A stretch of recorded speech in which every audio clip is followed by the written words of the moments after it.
of sun.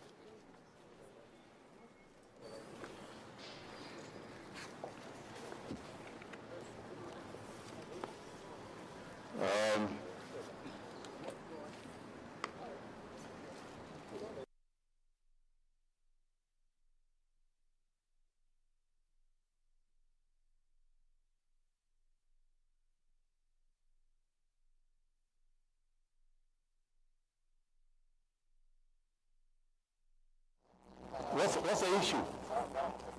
Are you okay? What's the problem? Are you going to prove a bit? You're doing what we know, just sound. Yeah. You can't hear? Yeah, fixing it. Yeah. Are you okay now? No?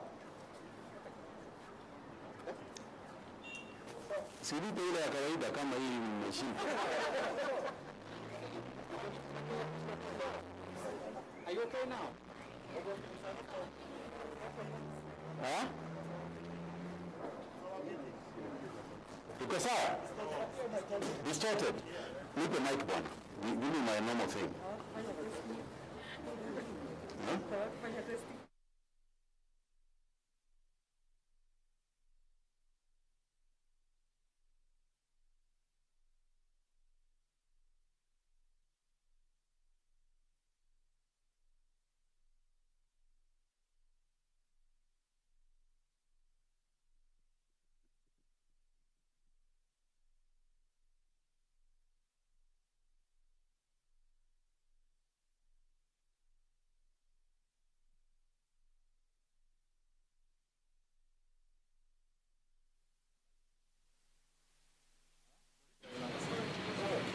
Yeah. To move away from the camera. Move a little bit this way. Ambassador. Yeah. Hapo ni sawa sasa? Sasa tuko sawa sawa? Haya. Haya, asanteni wenzangu.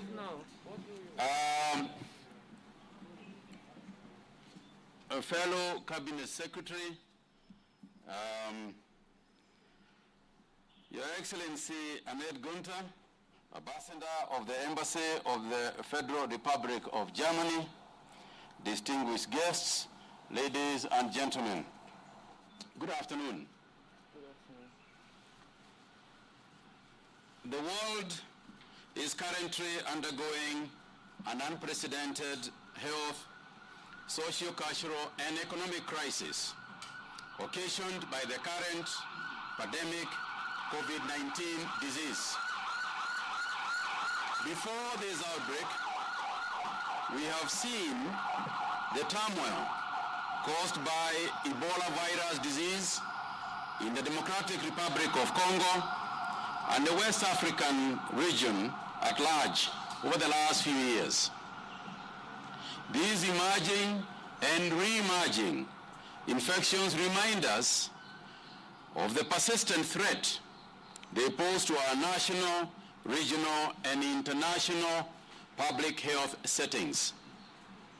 In this regard, it is imperative to scale up adequate and efficient preventive measures in order to contain and avert these disease threats.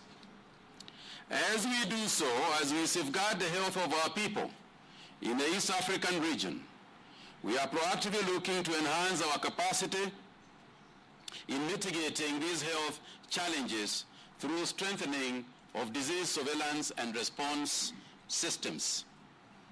A key pillar in this strategy is strengthening of laboratory network across the region.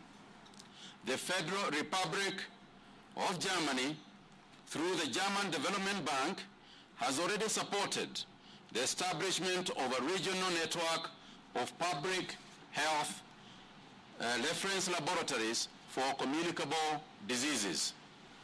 These labs will therefore strengthen each partner state's capacity in this area. To achieve all this, the East African Secretariat has overseen the procurement of mobile lab units, training of laboratory experts to operationalize these units, and are scheduled to cascade knowledge transfer in order to build a critical mass of scientists across the country. In the last month, we have seen a rise in COVID-19 cases detected among truck drivers at various border points.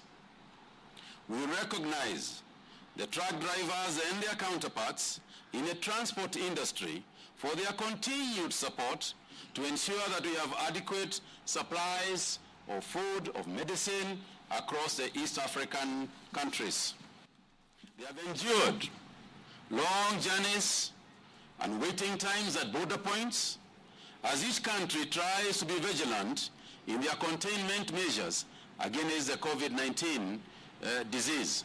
And for this, we are grateful to our truck drivers, and we apologize and regret the inconveniences they continue to experience, because when they experience these inconveniences, it also means their families suffer in the process. And for this, we apologize, but regret to say that these are necessary measures. And therefore, to address these challenges, the country has put in measures to ensure that the truck drivers are tested on time and prior to their journey and receive a repeat test each 14 days.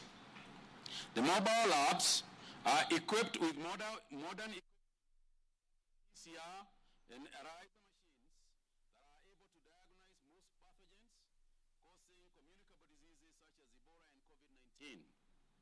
I am aware that they have a combined capacity to support some 2,000 tests per day and couldn't have come at a better time to complement our existing laboratory network. We plan that one lab will be stationed in Namanga, where, as you know, there is a problem, at the Kenya-Tanzanian border, and the other at Naivasha, which is now our dry port. In addition, we are also receiving mobile lab accessories, consumables, PPE, ICT, things like laptops, satellite phones, and electrical system. So we are gathered here today to receive these mobile labs, testing reagents, consumables, and other accessories. I want to take this opportunity to thank the people and the government of the Federal Republic of Germany through the German Development Bank for availing finances for the project, the Bernard Nocht Institute of Tropical Medicine for their technical assistance, the Ministry of East African Community for coordinating, and the East African Secretariat, who have worked tirelessly to ensure that the EAC Secretariat, who have worked so much and over lengthy hours to make this happen.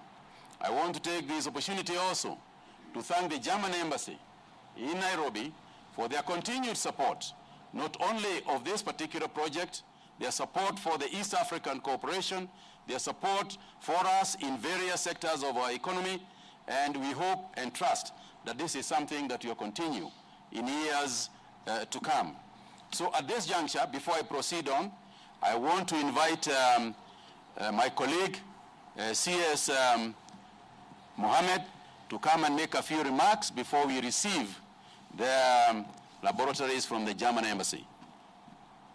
Karibu ndugu yangu. Thank you very much, CS Kagwe, the Ambassador of the Federal Republic of Germany, colleagues who are here.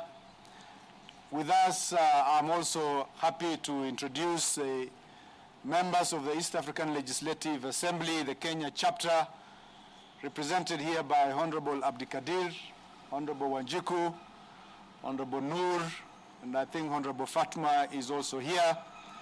These are people who represent Kenya's agenda in the Legislative Assembly in Arusha. Our being here today, as you've heard from the Minister for Health, is really to receive 2 mobile laboratories to enable us to deal with the current crisis.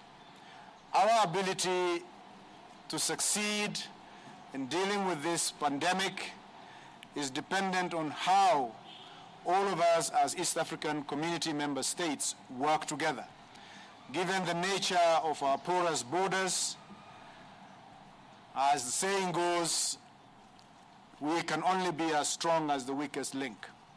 And therefore, it is in our interest collectively to work together as EAC member states to make sure that the testing of all our citizens, be they those residents in our respective countries, or those that are mobile through truck driving, are getting sufficient level of testing so that we can deal with this crisis in a big way.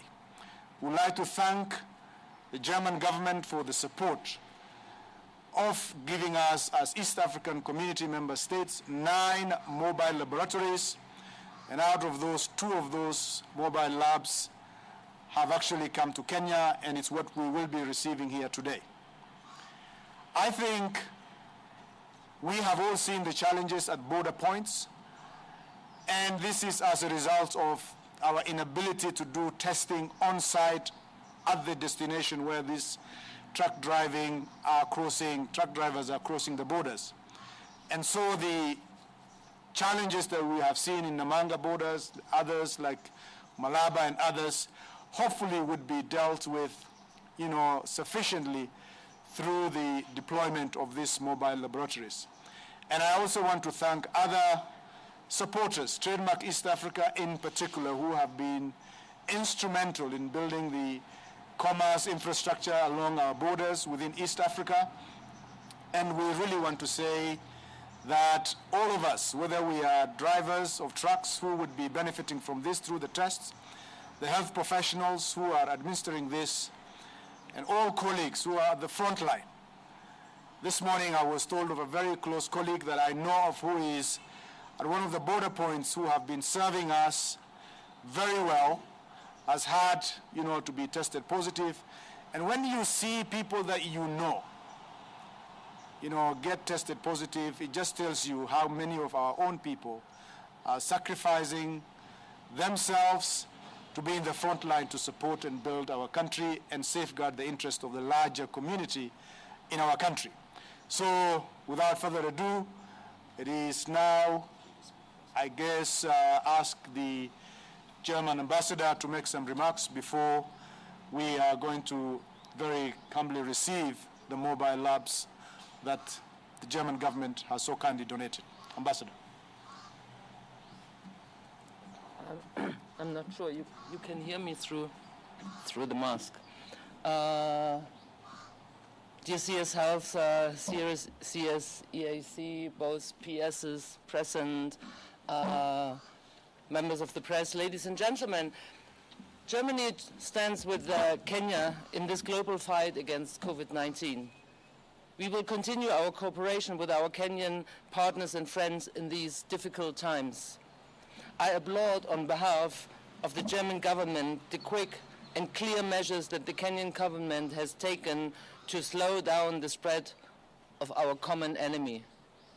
Today I have the honor to assist in handing over 2 COVID-19 mobile testing labs, which are provided through German support by the East African Community to Kenya. This cooperation will reinforce Kenya's testing capacities, as the PS said, and as you know, testing is key to flatten the curve. COVID is a crisis that tests our humanity in the way we treat each other. COVID is also a test for governments everywhere. I'm sure of one thing: we can only beat the pandemic if we work together. Our humanity matters, our international cooperation, multilateralism matters. These mobile labs are an example of multilateral approach. Kenya is receiving these testing laboratories from the EAC. Allow me to highlight some areas of German solidarity with Kenya in combating the virus.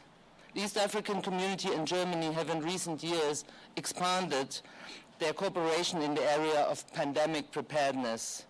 Part of this German support, financed through KfW, is the supply of mobile laboratories to all 6 member states. 2 of those mobile testing laboratories to Kenya, which you see here on the site, and they consist of, as you can see, cars and lots of testing materials and whatever is needed for such a mobile laboratory. They will enable our Kenyan partners to detect communicable diseases on the ground and react accordingly.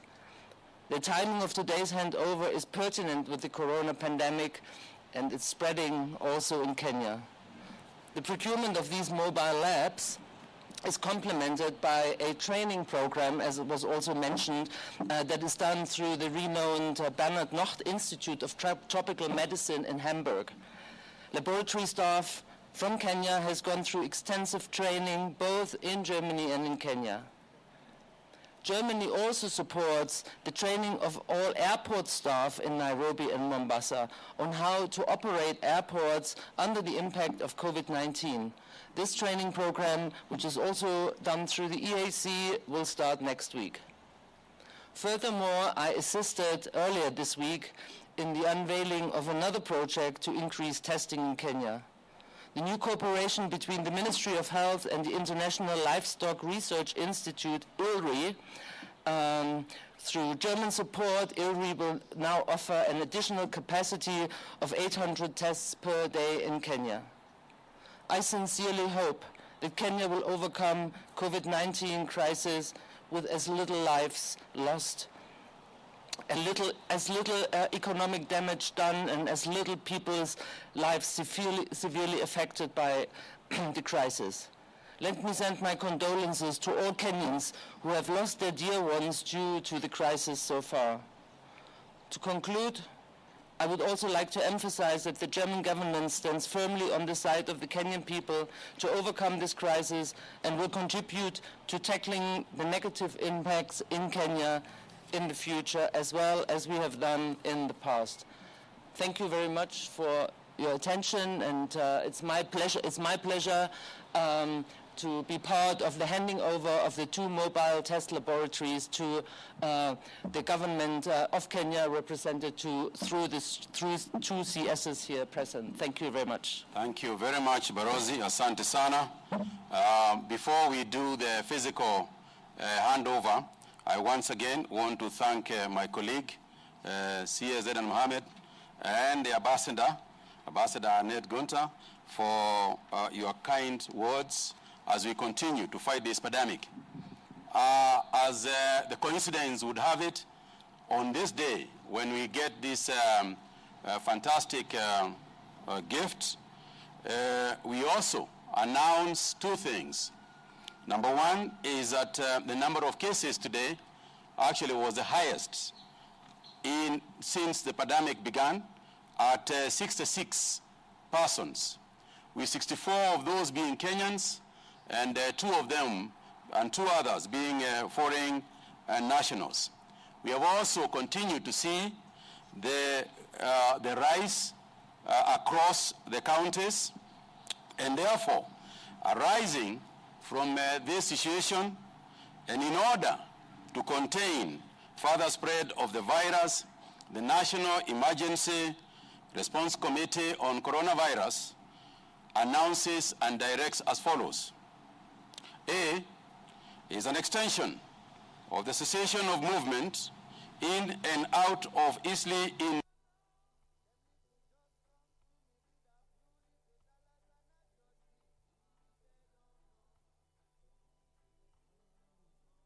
the cessation of movement in and out of Old Town, Mombasa, until the 6th of June 2020. In addition to that, the malls, the eateries, restaurants are supposed to remain closed and hawking prohibited until Saturday, the 6th of June 2020. This, ladies and gentlemen, is essentially to keep the areas you contained, so that in the next few days we can finally bring some form of control towards those areas, so that the disease does not continue spreading. And of course, you will have noted then that if we have 66 cases, the other unfortunate milestone is that we have now hit, Kenya has now hit a figure of over 1,000 positive cases to 1,029 cases. Mombasa continues to be the challenge, with 30 of those cases being in Mombasa and 26 of those cases being in Nairobi. Kajiado, because of the issues that have been there with the truck drivers, again, we have recorded 3 persons in Kajiado. So the Mombasa, as I said, that's why we have had to do the extension, but also the areas that are concerned continuously now would be Rikoni as well as Shangamwe. So ladies and gentlemen, I want to thank you once again. Today is a busy day because of all the things that are happening in this presser, but I want you to bear with us because we need to get all these things done at the same time. We will extend further comments on these matters in tomorrow's presser. I thank you. So I want us to do the physical presentation, and then we can take a few questions if there are any. Shall we?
Right.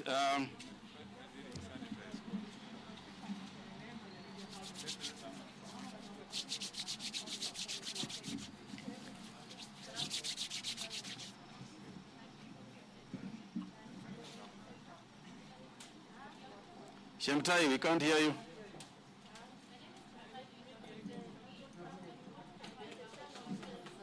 Contradiction over the outcome of some of the tests. For instance, 19 drivers had tested positive in Kenya, Tanzanian drivers. When they went to be retested in Tanzania, they apparently tested negative.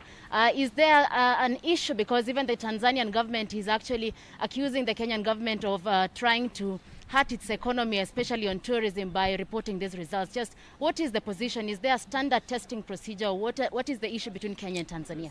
Yes, I'll ask Dr. Amos to respond to the issue of our testing methods, of how we are testing in relation to how the World Health Organization has advised in terms of testing. You have all heard, even on CNN and other institutions, regarding the challenges of the testing kits that have been used in many parts of the world, including Europe and the United States. But I'm going to ask Amos to respond to that issue. Yes. Today, one of the political leaders lost a kin, and in the manner which they were buried suggested that they could have died of corona. And knowing what they do, knowing their career, what they used to do for a living, or rather, could it be that they pose a threat to the people who they came into contact with, and majority of the people who they came into contact with being members of parliament? Helen, we can't hear you. Wow. You can come closer as long as you are about 1.5 meters. My question is, one of the political leaders in the country lost a kin today. One of the political leaders in the country lost a kin, and the burial was held today. The manner in which the burial was held suggested that the person could have died of corona. And we want to find out, knowing what the person did for a living, could this pose a threat to the people who they came into contact with, some of them being members of parliament? You know, the standard procedure in contact tracing is that it is assumed that if you have been close to a person who has tested positive or died of the disease, then it is presumed that you are a contact and you could have been exposed to the virus. And therefore, in terms of our containment, if you have been exposed, particularly closely exposed, you must be tested and you must also be quarantined. So we cannot respond to that question until we have done the contact tracing and indeed certified that what you are saying is correct, that they could have died of COVID-19. One last one.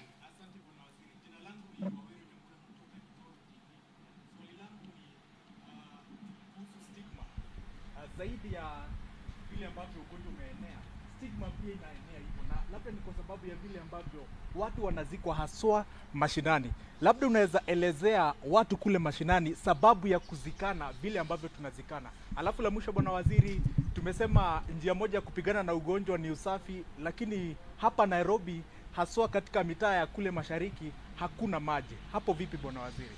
Asante sana. Hebu niseme hivi.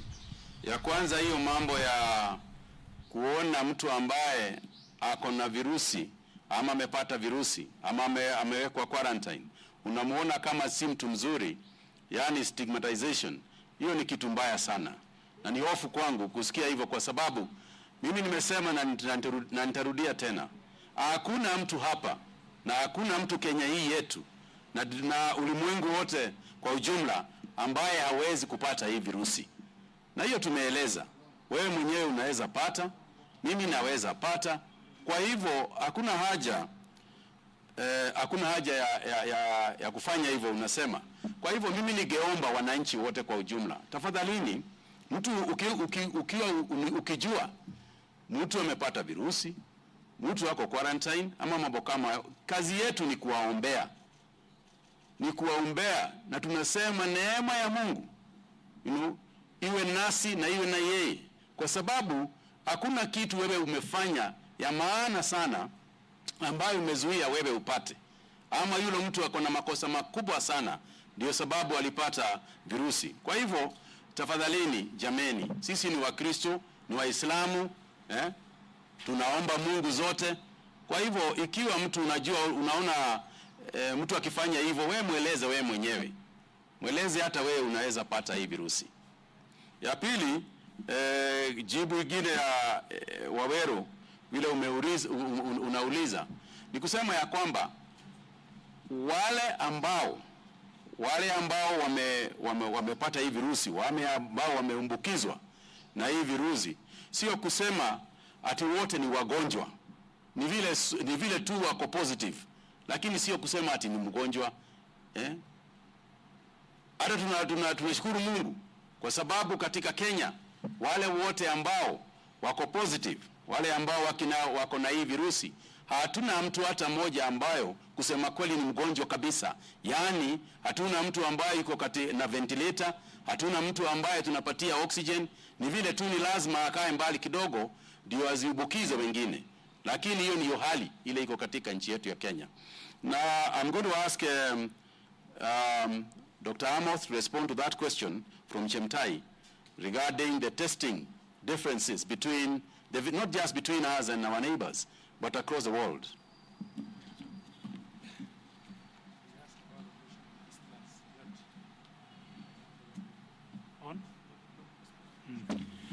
Thank you, Cabinet Secretary, Health Cabinet Secretary Adan Mohammed, Your Excellency Ambassador.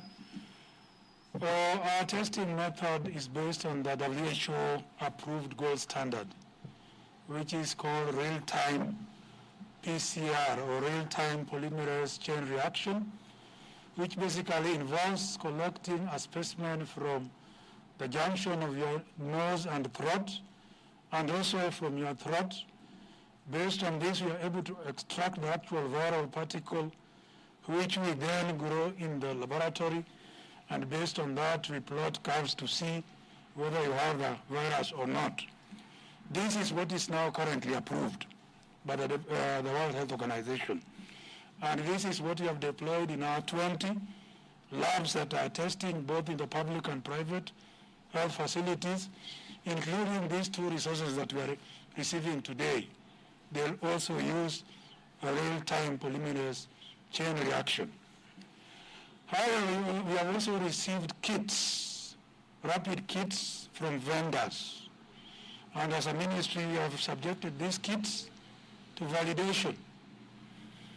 And for a particular kit that we did a validation, where the real-time PCR was showing positive test, in all the 8 cases, this particular kit was showing a negative.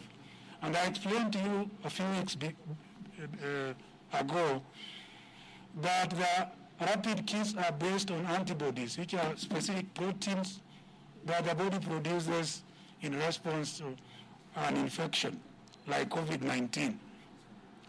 One of the challenges with this antibody-based test is that the proteins sometimes are produced much later after 14 days. So if you test somebody before the proteins are produced, he or she could be COVID positive, but because the protein, specific protein you are looking for has not been produced, the test will come out as negative. That is what we call a false negative. The second pitfall of these rapid kits is that they are not specific, they don't have a high specificity. We have a large group of coronaviruses, including one that causes the common cold. So you could just be having common cold caused by coronaviruses, but this particular test could label you as COVID-19 positive. So that is a false positive. The first one was a false negative.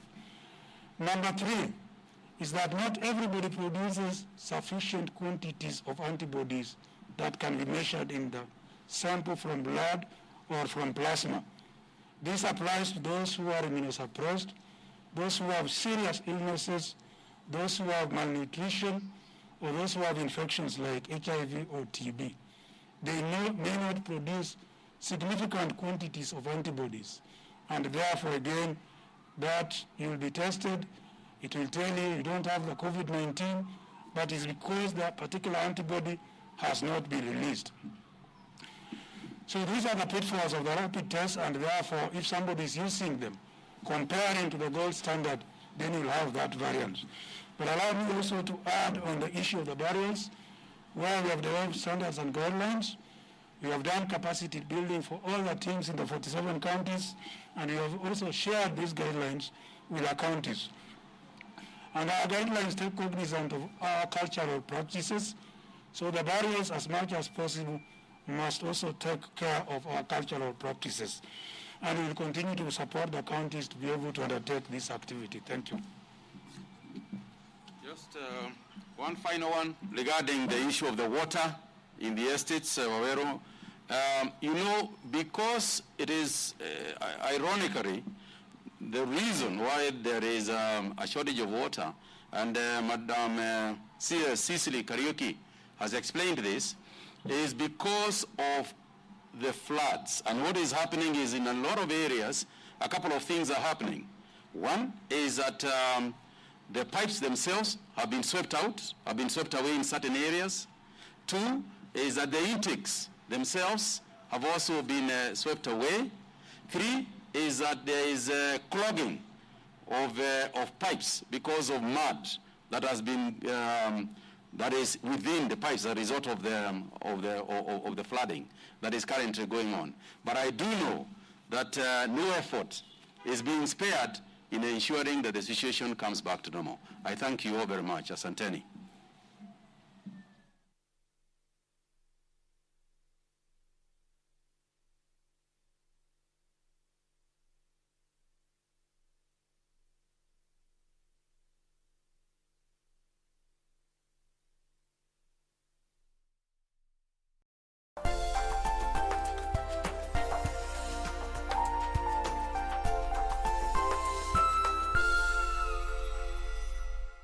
in anti-clockwise.